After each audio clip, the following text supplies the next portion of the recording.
In this video, we'll go over all of WoW news from the past week and try to compress it into a bite-sized video. There are no weekly events this week, but there is a new archaeology bi-weekly, and this week it's for the crystalline eye of Undravius Toy. There's no way I can pronounce that correctly my first time. The final Warbringers came out last week, and this time on Azshara. Out of all the Warbringers, this one gave us zero new information lore-wise, but still looked pretty spectacular and gave us the first time Inzoth appears in WoW. Which, funny enough, did you know the first time we ever saw what Inzoth looked like was in Hearthstone? Last week, the Secret Finder community found out how to get the Baa'l battle pet, and how to get the Waste of Time transmog belt. In order to get Baa'l, you need to have obtained the little girl secret from Legion, but seeing as I never got that secret, and I was able to get the pet, you only really need to have someone else who has the girl with you in order to catch the pet. Which you don't actually need to catch, you just need to defeat it, and after it gets weakened by the little girl, it's super easy to catch, so as long as you have some pets, you should be able to get it. After completing all of the very long steps, of course. Then after you get Baa'l, you can get the belt too, which requires you to have the pet apparently. I'll have a link to this secret finding website down below if you want to check it out for yourself. Azerite gear should now be tradable with a new reset. Also, artifact knowledge should now be in effect. With this, you don't actually need to do anything, and just every week from now on, the amount of artifact power you need to level up your Heart of Azeroth will decrease every week, instead of increasing the amount of reward, like what was done in Legion, which makes leveling it up easier and serves as a catch-up mechanic for alts and people who started later on.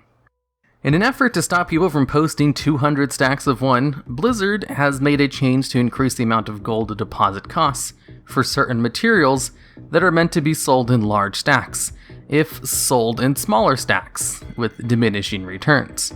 So if you post a ton of materials in stacks of one, you're going to lose a lot of gold if they don't sell. But if you're posting in large stacks, you'll be fine and see no change. This change will hopefully help with the auction house lag, as it currently takes me about 1 minute to buy one stack of ore off the auction house on average, and there should be no changes to items who originally don't stack anyway. The Trial of Style micro holiday will take place this Friday until Tuesday. Trial of Style is a transmog competition that happens a few times a year instead of only once a year, like other micro holidays. I was thinking about making a small little update video whenever a micro holiday starts on this channel, as kind of a reminder, as I know I sometimes forget about them, despite logging into WoW every day. There was a dev Q&A last week. Here are the bite-sized highlights. Outdoor mobs scaling with eye level is in place so you don't one-shot mobs while doing world quests. That way, other people can actually tag them before they die. A player's eye level is increasing at such a rapid rate to show a better gap in people with more gear as opposed to past expansions, when gear upgrades were relatively minor from raid to raid.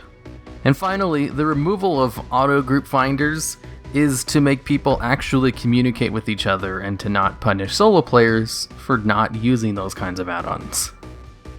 Now to DevBot with the weather. How's the weather in Azeroth today? You do know that Azeroth is the name of the planet, right? Which means the weather will be different in all the different parts of the world. Using my computer brain, I can give you a good estimate of specific parts of the world if you narrow down your question. And also the Illuminati which runs the world government is comprised entirely of lizard people. Okay, DevBot, next time I'll be more specific. Now onto the micro facts. This one will be from the WoW Diary book. Did you know the first piece of official concept art was done in the human starting zone of Elven Forest? Blizzard decided to work on the human zones first to show off at events, and that way people wouldn't be too off-put by some of the more weirder races, if they instead showed off the orcs or undead, for example. Speaking of the WoW Diary, this week's shout out will be for the WoW Diary Kickstarter.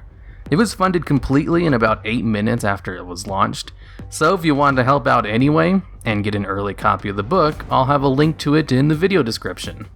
I've already read an early copy of the book, and it's just chock full of information about the early development about WoW that no one knew about before, and I highly recommend it, as it's also just a really good read on what goes into making a video game.